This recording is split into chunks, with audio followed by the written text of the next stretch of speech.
Welcome back to Sissy Maya. Make sure to subscribe to our channel to never miss an update. Additionally, consider subscribing to my Patreon to get access to these features, and much more. We replaced my old Star Wars poster with my new boy band poster and later read more of Lily's magazines. We browsed through the fashion pages, and Lily suggested outfits we could wear when we pretended to be pop stars. I didn't like some of her choices, but there were a couple of outfits I thought I might wear, provided it was all kept private at home. Lily offered to leave a few old copies behind when she left so I could read them during the week. Sunday evening came all too soon, and I realized I would miss the next weekend since it was my weekend with my dad. "That's a shame, Ollie, because we were going to invite you over to our house for a change," Julia said. That made me even more disappointed, as it would have been great, but Mom came to the rescue by saying she would sort things out with Dad. "That's settled then," Julia said. "Oh, it's going to be so much fun. I can hardly wait," Lily exclaimed, jumping up and down. Caught up in her excitement, I joined her, giggling as we held hands and jumped together. It was only when Julia mentioned they really had to leave that we stopped. Later that night, after my bath, I cuddled up close to my mom in my pajamas. I felt strange. I had enjoyed the weekend, it had been a lot of fun, and Lily was great to be with, but when I reflected on some of our activities, I felt embarrassed. I had acted differently around Julia and Lily, not like the boy I used to be. After they left and I had some time to think, I began to feel differently.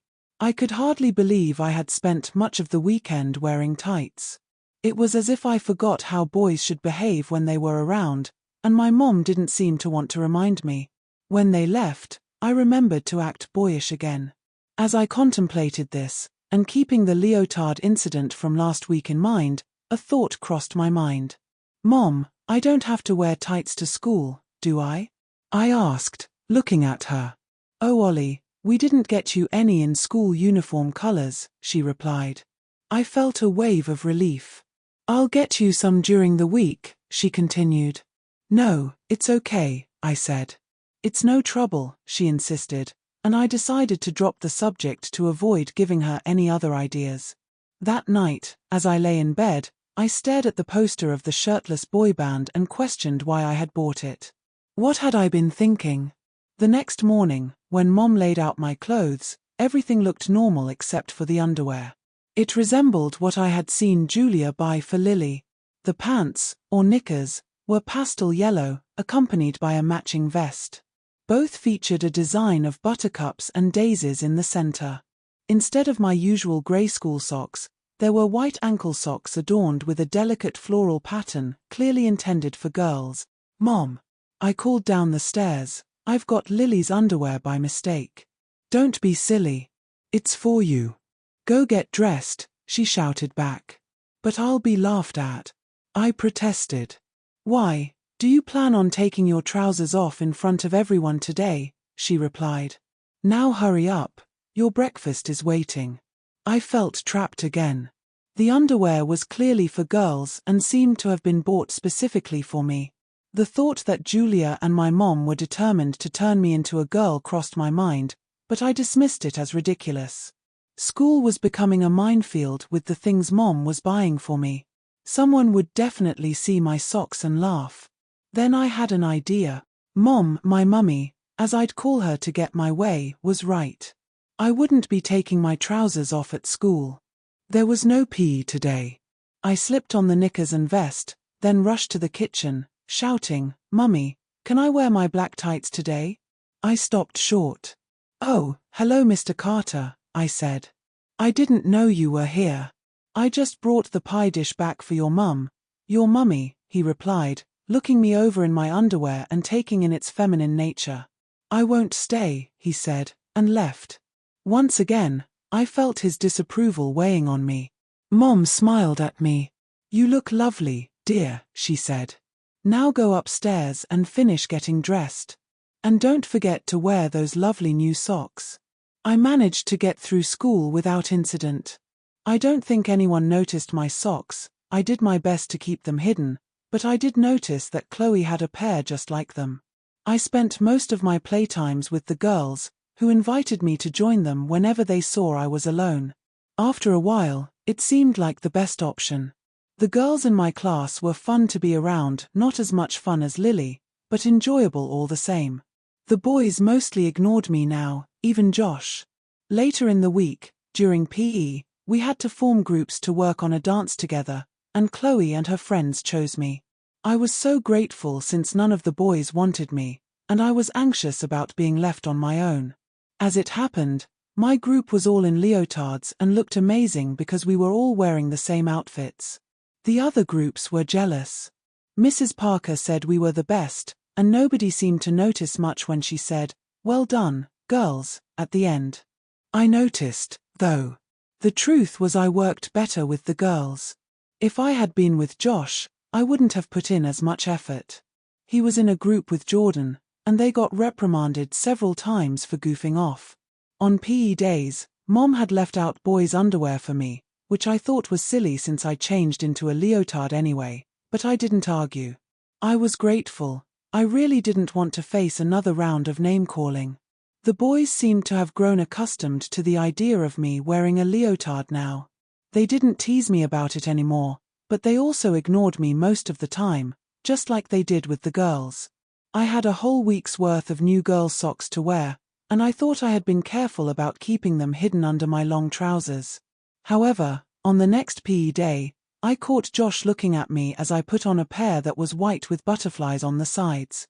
"Nice socks," he commented, and I braced myself for the jokes to follow, but he didn't say anything more. He didn't even sound sarcastic. "Thanks," I replied. On Friday after school, I had a hair appointment, which I was pleased about. I was still worrying over Mom's comment about letting my hair grow longer before I could get my ears pierced. If I was having my hair cut, she couldn't possibly be planning for me to have long hair. But while sitting in the chair at the hairdresser's, I noticed that my socks were visible to anyone who looked down. I couldn't hide them.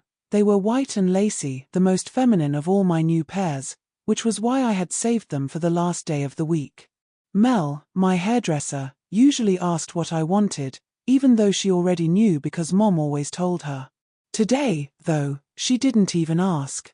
I sat in the chair, feeling quite pleased to be there. I had convinced myself that I wouldn't be coming back for a long time. "Now, Ollie, your mummy has told me what to do," Mel began. "Mummy?" Everyone around me seemed to be speaking to me as if I had changed in some way. "I think she wants me to have the usual style," I said. "She told me you would say that," Mel chuckled. "But I know what you need. Just sit back." I did as instructed, and Mel got to work. It quickly became clear that long hair was on the agenda after all. Mel chatted away, saying, "What people often don't realize is that you can't just let hair grow long or it becomes unruly. You have to train it into the right style. That's why I'm taking just a tiny bit off the sides and back, so when it grows, it will start to take the right shape. Your mum knows about these things. By the way, I love your socks." By the time Mom came to pick me up, my hair was pretty much the same length as before, but it looked tidier and now had a fringe. Usually, my hair was cut short enough to expose my forehead, which grew the fastest. Mel was talking to Mom. "The face now has a more oval effect, I think you'll agree. If the fringe grows too quickly, just pop back, and I'll tidy it up. Don't worry about making an appointment." "Oh Mel, thank you. You're an angel," Mom said. "Judy, it's no trouble at all. I think you're being incredibly supportive. Not every mother would be, considering your situation. I really admire you." I didn't understand what they were discussing. With all the changes over the last 2 weeks, I felt a bit nervous. I kept glancing at my reflection in the mirror. Mel was right, the style did give me a rounder face. In fact, with the fringe, I looked more like a girl. What would people say at school? Mom reminded me, though I didn't need it, that we were staying with Julia and Lily for the weekend. I felt sad about missing my dad, but the thought of seeing Lily again excited me. I can't wait to show her my new hairstyle, I thought. "Ollie, that hairstyle really suits you. Julia exclaimed as soon as she opened the door. I felt really good receiving praise from her. Lily was equally enthusiastic, which made me beam. Any doubts I had about my hair vanished. You'll look amazing when it grows longer, Julia continued. Oh Ollie, I love your hair. Lily chimed in. It's the same style as mine. I realized she was right. But your hair is much longer, I replied. Don't worry, yours will grow soon, Mom assured me. I didn't respond but followed Lily to her room. I walked slowly, trying to figure out what was bothering me. I genuinely enjoyed spending time with Lily, but I always had the nagging feeling that I was about to be tricked into doing something I didn't want to do, not by Lily, but by Julia or my mom. The leotard, tights, girl's top, girl's underwear, and now a new hairstyle, the list was growing, and I was feeling increasingly uneasy. At the same time, I wanted to impress Lily, and our original agreement to only engage in activities that both boys and girls could do seemed to have been forgotten. Most of the things we did together felt more like girl stuff than boy stuff. At least nobody at school could see me. Lily's room was completely different from mine. Her walls were covered with posters of pop stars, including one of a star from the Moscow Ballet. He's gorgeous, Lily said. All the girls at my school have him on their bedroom walls. I tried to think of something complimentary to say, so I said, he looks good in his tights and seems so strong. Lily immediately replied, you can have this one. It'll be easy for me to get another. I didn't want to take it, but I knew that if I refused, it would cause a scene, so I thanked her and rolled it up, placing it near my bag. The next surprise awaited me at the end of the bed, 2 nightdresses and 2 pairs of slippers. They were identical.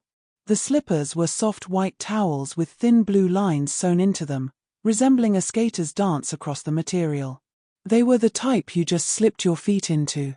The nightdresses were pastel blue, with Swan Lake printed across the chest, accompanied by a picture of 2 ballet dancers. Definitely not for boys. These are new, Lily said. Mom wouldn't let me wear mine until you came over, and I can't wait. As soon as we have our bath, we can get changed. I was not impressed, but I knew by the end of the evening, I would be in a nightdress and those slippers. I suppose I should have just given in without a fight, but my boyish dignity urged me to protest, not to Lily, who seemed to think I was the best friend ever, but to my mom. I went downstairs to find her in the kitchen. I wanted to catch her alone, but Julia was there. I was breathing heavily and about to voice my concerns when, as luck would have it, Julia announced that it was bath time. Now I would get to speak to Mom privately. Except Julia took my hand and led me out of the room with a firm grip. I had no doubt she meant business. Didn't you hear me, sweetie? She asked. I said, it's bath time. Not for me, surely, I protested and turned round for help from Mum. She wasn't following. For both of you, silly, Julia continued. Lily will have run a nice bath for both of you. I was horrified. Surely she wasn't expecting me to share a bath with a girl. Lily was already in a bubble, scented bath when Julia practically dragged me into the room. She gave no sign that my resistance was giving her any problem and her grip didn't weaken. I called desperately for Mum but there was no answer. Julia didn't weaken at all. She had my jumper and shirt off over my head in seconds and grabbed my hand again so quickly I didn't have time to escape. She stripped me of my trousers and underpants in one action and only then let go of my hand. By this stage I was so stunned that I didn't move. Take your socks off before you get in, she said. I was so humiliated I moved really slowly but took off my socks just as I had been told. I then got into the bath because it seemed best to hide my unclothedness under the bubbles. Lily smiled at me but I was so shocked I just burst into tears. How could she do that to me? And where was my mum? Lily tried to comfort me but I was so upset. I was being treated as if I was someone I wasn't and I seemed powerless to stop the changes. Lily picked up some bubbles in her hand and blew them at me. I didn't react so she did it again. I smiled despite myself and after a couple more times I decided to do the same back. This turned into us splashing the water at each other, something my mum would never allow, and soon we were having a great time. We didn't even notice that Mum and Julia were watching from behind the door. When we noticed, they laughed and came in each with a huge towel. We were lifted out of the bath and wrapped up. My mum hadn't done this for years. I always bathed myself. In a way it was quite nice. My mum obviously loved drying me all over. I hated being unclothed in front of Lily. She didn't seem to mind at all. She wasn't at all shy about her own unclothedness. I was too shy to look anywhere and I concentrated on trying to keep myself covered up. I couldn't, though, when Mum was lifting my arms and pulling me about to dry me. She finished by telling me to put my arms in the air and she dropped the nightdress over me, the very nightdress that I had gone downstairs to complain about. It reached my knees but was a perfect fit. Julia was very good at getting clothes that were just the right size. No way was I going to be able to use an excuse like it's too small. I wasn't sure what was worse, being unclothed in front of Lily or wearing a girl's nightdress. "Step forward," Mum said, and I stepped into the white toweling feminine slippers. "There, all done. Don't you look sweet?" I was dazed. When I looked down I realized I looked just like a little girl. There was nothing left of my boyness for anyone to see. This seemed to be just what Mum and Julia were hoping for. That night I slept on the mattress put down for me next to Lily's bed. I tried to think of a way of making my mum understand that I really didn't like all the girl things that were happening to me. It was so humiliating to share a bath with a girl, and at my age. Even though Lily had made it fun, I couldn't get rid of the feeling that Mum and Julia had done it on purpose. This was my problem. I couldn't see a way of staying friendly with Lily, something I really wanted to do, and at the same time avoid the girl things that were happening to me. Every time I turned over, the perfumed smell reminded me of the bath. Instead of looking forward to the next day, I dreaded it. I woke up before anyone else and resolved to be forceful. I dressed quickly in my jeans and jumper and knew that I would probably have a fight on my hands. Instead, when I got downstairs, the others were all at breakfast and they smiled at me when I entered. "This is a slippers house," Julia said, but in such a reasonable way that I went upstairs again and put the white slippers back on. It didn't matter, I decided, as long as I could keep my jeans on. Nevertheless, wherever I went I could hear the slapping of the slippers, the same noise all the others were making. Nobody mentioned the jeans and I started to feel a little better, as if I had won a victory of sorts. The plan for the day was to go shopping and then swim in the large swimming pool that Lily and her mum had put up in the garden. Fantastic, if the weather stayed good. Shopping was good because we were allowed to go off on our own again, and Lily headed towards the accessory shop. We looked at the earrings again. Lily was impatient to get her ears pierced. I was regretting my promise to join in. Then we bought necklaces to wear. Lily sort of presumed that I wanted one too, and when she asked the assistant to help I insisted on a thicker chain than Lily. I was quite happy to wear it. After all, lots of men did. It bothered me a bit that there were no other boys in the shop, but my necklace didn't look too girly. Back home we both nagged our mums to hurry up with their food because we wanted to get swimming. Lily went to get changed and then, and only then, did it occur to me that we hadn't brought my swimming trunks along. "Shall I wear a pair of pants?" I asked. "Here we are, dear," Julia said, taking charge. "This will fit. We bought your size." She handed me a new swimsuit that any girl would have loved. It was light blue with turquoise swirls. I stared at it and then looked at my mom. There was no way I was going to get pulled into this. "I don't want to wear it," I said. I knew my mom would scold me for being ungrateful, but what kind of boy is supposed to be grateful for wearing girls' clothes? I braced myself for her response. "That's all right, Ollie," Julia continued. "You can swim in it.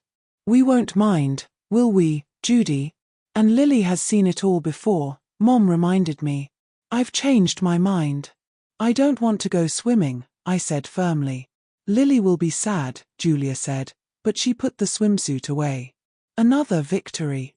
They went outside and called to Lily across the garden, who was having a great time. "Where's Ollie?" she asked. I didn't hear the answer because I headed upstairs to my room, looking out over the garden. The sounds of Lily having fun floated up to me, along with the laughter of Mom and Julia. I longed to be out there swimming too, but there was no way I was going to go unclothed in front of Lily again. After a while, I weakened. I really did want to swim. It was agonizing to realize I would have to give in to Julia. However, after a few more squeals of delight from Lily, I decided that just this once, I would wear a girl's swimsuit. I went downstairs to ask for it, directing my question to my mom rather than Julia. "If you ask again and say Mummy, I might just go and get it," she replied when I asked her. "Please can I borrow the swimming costume, Mummy?" I pleaded. I realized I sounded like a girl whenever I said Mummy. Julia had it with her and produced it from behind her back, a triumphant look on her face. "Thank you," I said, trying to sound cheerful. At least their backyard was private. No one could see over the hedge, and if anyone heard us, they would have thought it was just two girls playing as we screamed and giggled. It was a blast. Playing with Lily was one of the best experiences, and since Josh hadn't spoken to me properly for weeks, she had become my best friend. She always made our games enjoyable, and after a while, I usually forgot what I was wearing, focusing instead on the game. She never made me feel silly, either. In a moment of weakness, lying on the grass side by side in our matching swimsuits, I said, "Lily, you're my best friend, you know." "I think we're the terrible twins," she replied. "Almost like sisters." "I suppose we are," I agreed. At that moment, lying there on the grass, it didn't bother me that she referred to us as sisters. My life settled into a routine involving weekends with Lily and school days where the boys ignored me while the girls were friendly. Not that I did anything to encourage their attention. I didn't want to be a girl, but they were the only ones who spoke to me. I wore the leotard for PE but didn't really think much about it anymore, and neither did anyone else. Occasionally, new items would appear for me to wear, and I realized that Julia had been influencing my mom again. My new wellies were bright red. I got new trainers that were white with a light blue trim. I knew they weren't boy trainers, but I hoped that when they got muddy, no one would notice. My new tracksuit was a lilac color, though my mom insisted it was purple. I took it to school but didn't wear it. Even having it in my bag made me anxious in case someone saw it.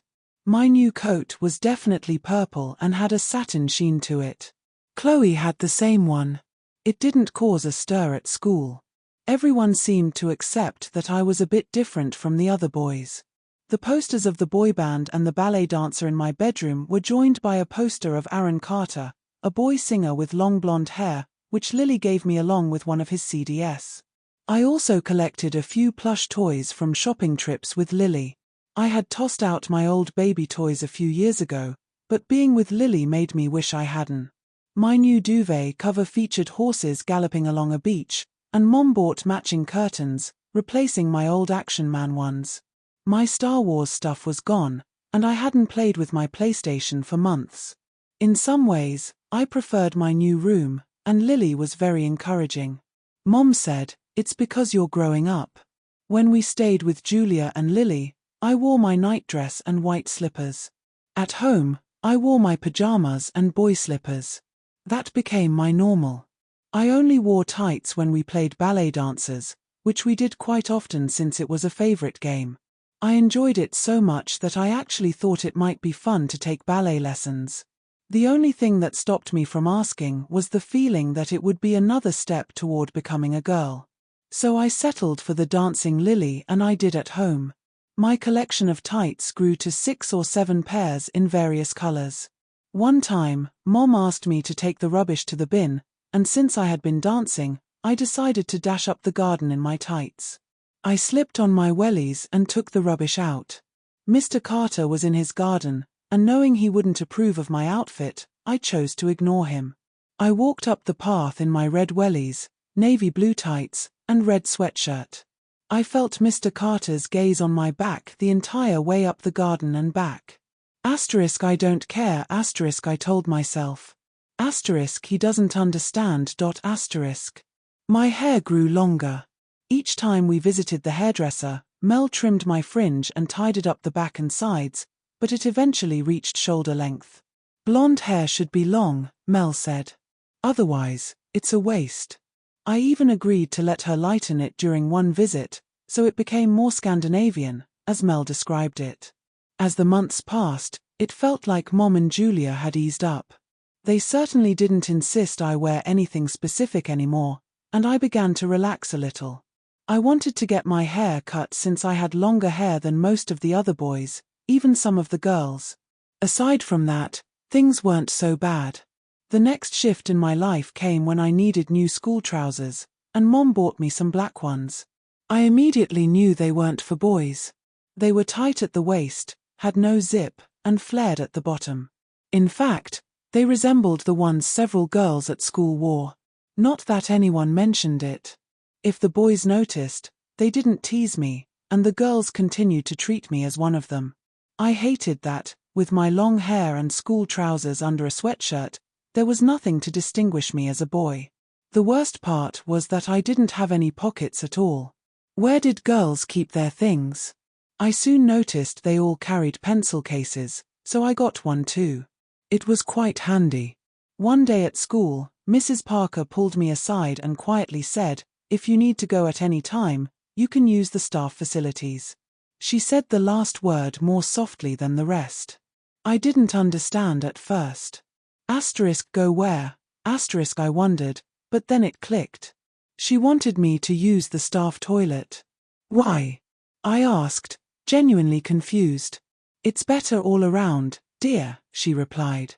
"Then no one will be upset." I was upset. I was being told I could no longer use the boys' toilet. Mrs. Parker wasn't finished. "And it might be best if you change in there for PE as well." I stared at her. "We don't want to scare the boys, do we?"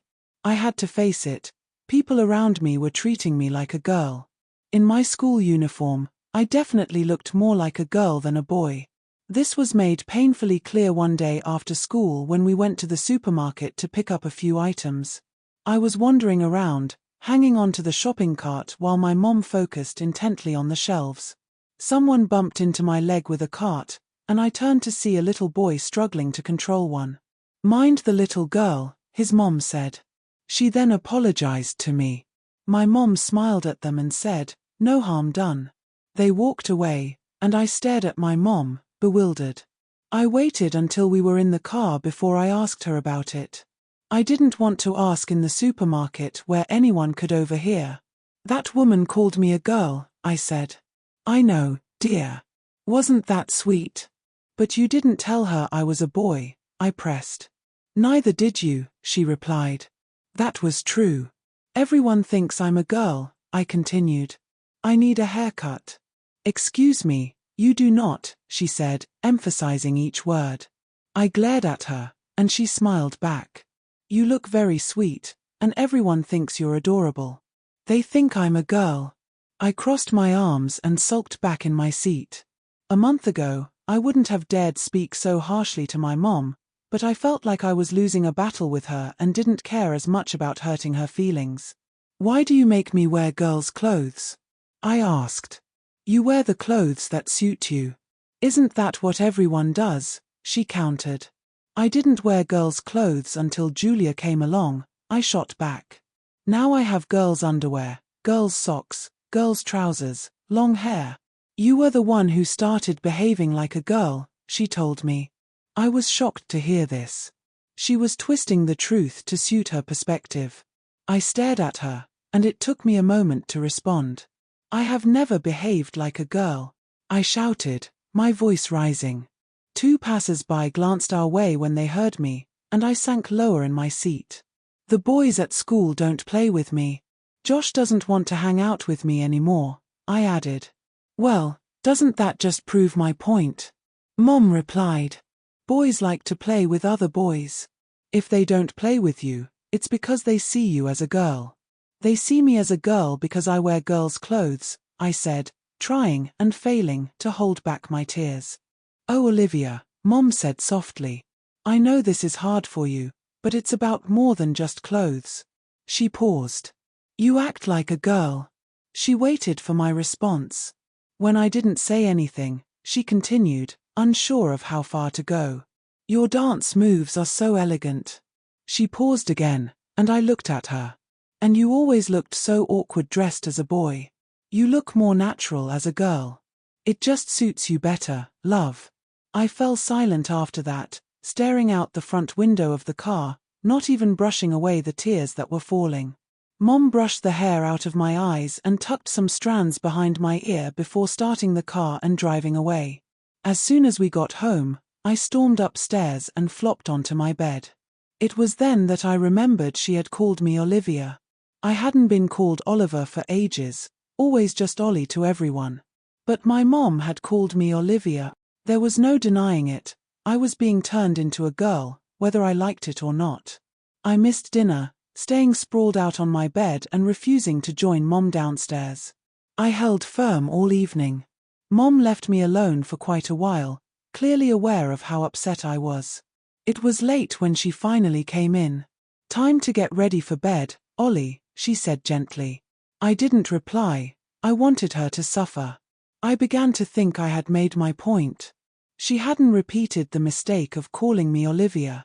I eventually got off the bed in my own time and went to put on my pajamas. But they weren't in my drawer. Instead, the nightdress was where my pajamas should have been. I checked under the bed and found the white slippers where my blue ones used to be. "Mom!" I yelled. She came in and sat on the bed. "I think it's time to stop pretending," she said. "Don't you, Olivia?" I started to cry immediately. "I'm Oliver," I insisted. "Come on, you're upset. Get into bed, and we'll talk about it tomorrow." I didn't want to wear the nightdress. "I want my pajamas," I said. "Whose nightdress is this?" she asked. I didn't answer. "Have you worn it before?" I knew answering would trap me. "So stop being a silly girl and get ready for bed." I cried even louder at this, but the fight had gone out of me, and I didn't resist when she undressed me, put the nightdress on, and brushed my hair. By the time she finished, I was calm again. Mom moved me in front of the mirror. "What do you see?" she asked. I looked, and a 10-year-old girl stared back at me. The next day at school, I wandered around in a daze. I noticed how the boys behaved in a way I hadn't before. Was it true? Was I an awkward boy? It was undeniable that they had distanced themselves from me, which hurt. That had to prove that I wanted to play with them rather than the girls. Yet the girls were friendly, complimenting me on what I wore. Mrs. Parker noticed I seemed upset and asked if I was okay. I tried to convince her I was fine. I didn't want another conversation that ended in tears. I would have managed it, except she concluded our chat by saying, "You know the school rules state that long hair should be tied back, don't you? Ask your mommy to get you a scrunchie or something so you can have a ponytail." I retreated to a corner of the playground and cried. Instantly, several girls surrounded me, wanting to know what was wrong and how they could help. I didn't want to tell them. How could I explain that I was a boy being turned into a girl? Who would believe that it wasn't my choice? Chloe put her arm around me. "When I'm upset, I tell my daddy. He always makes things better." Of course. That evening at home, I told Mom I wanted to talk to Dad, and I called him. "I was expecting you to call, Olive." "Ollie," he said. "I'm coming to pick you up next weekend." Why was he expecting my call? "What has Mom said to you?" I asked. "Just that we need to talk. It's true. We haven't had a proper conversation in ages. I need help," I whispered. "Dad was going to be my lifeline. That's what I'm here for, Olive." "Ollie." He almost called me Oliver twice but caught himself. The phone call I had envisioned as a rescue wasn't unfolding quite as I had hoped. When I hung up, Mom seemed relaxed. "Did you two have a nice chat?" she asked. "You should spend some time together." "He's coming this weekend," I said, though she already knew that. To my surprise, Lily and Julia were waiting at home one day when I got back from school. They never came over during the week. Lily was so excited she could hardly contain herself. "Guess what?" she exclaimed. "What?" "It's my birthday next week," she squealed. And Mom said I can get my ears pierced. Isn't that great? I had completely forgotten about the promise I made to her. My birthday had come and gone without a mention, probably because Lily was now reminding me how desperate she was for us to get our ears pierced together. She bounced around with her usual infectious energy, making me laugh despite my growing unease about what might come next. "Oh Ollie, I just love coming here, and I love playing with you, and I love your ponytail." I absent-mindedly fingered my hair, which had been tied back ever since Mrs. Parker mentioned it. It was just another change that everyone, except me, seemed to accept as normal. "Come along, girls," Julia said as she picked up her bag. "We don't want to miss the appointment at the salon, do we?" I glanced at my mom, hoping for a chance to escape. Not likely. Julia clearly thought it was fine to call me a girl now too. "I'm seeing my dad this weekend," I announced, attempting to assert myself. I wasn't sure why I thought it would scare Julia. Lily raced to her mom's car and called for me to hurry up. I muttered, "I'm not getting it done," but only to myself, and deep down, I didn't really believe it. Mel greeted us at the salon as her two favorite customers and asked who would go first. "Lily," I said too quickly. They looked at me. "It's her birthday," I added. "That's true," Lily agreed, jumping into the chair. A minute later, she had two newly pierced ears adorned with studs. "You're next," she said. "I'm not having it done," I insisted. They exchanged glances. "I don't want a pierced ear." "Okay," Julia said, and Mel put away the piercing gun. I breathed a sigh of relief. That hadn't been so hard. But then Lily started crying. I hadn't expected that. "You promised," she said, her voice quivering. I was shocked to see her cry. I had never seen Lily cry before. "We were supposed to get them done together." I waited for Julia to reprimand me, but she didn't. "Ollie doesn't want it done, sweetie," was all she said. This surprised me. I expected her to pull me into the chair. Lily cried some more, then declared that she wanted her brand new earrings removed. Mel thought that was a bad idea, and Julia tried to comfort Lily, which made me feel guilty. "All right," I said. "I've changed my mind." I hopped into the chair as quickly as I could to try to mend the situation. Immediately, Lily calmed down. Mel took out the gun and shot a stud into my right ear. She wanted to avoid any more fuss. I looked in the mirror, trying to remember which ear boys wore earrings in, while she held my head steady and shot a stud into my left ear as well. I stared at my reflection, which looked more feminine than ever. Shoulder-length hair and a stud in each ear. "What will my dad say?" I murmured to myself. The next few days dragged on as I waited for my dad to rescue me.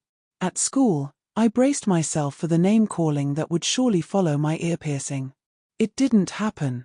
Chloe and a couple of other girls commented on them, but only to say I looked really good. The boys paid no attention. Don't get me wrong, I didn't want anyone to make fun of me, but the fact that no boy even mentioned my earrings made me wonder why not. I would have teased Josh if he had gotten his ears pierced. The number of times I was called a girl increased. In shops or out and about, people would say things like, "Mind the little girl," or, "And what would you like, young lady?" I never once corrected them. I could see a problem arising. If I started insisting I was not a girl, everyone would want to know why I was dressed the way I was. Each time someone called me a girl, I clenched my fists but said nothing. At home, things were different. I didn't want to be a girl, let me make that clear, but there were moments when I enjoyed being treated differently by my mom. One of the things I loved was when she brushed my hair. It was getting quite long now, and having it brushed felt amazing. There was a rule, though. I had to be ready for bed before she would do it. One evening, I put on my nightdress and sat in front of the television while my mom gently worked through my hair. Suddenly, there was a knock at the door, and Mom went to answer it.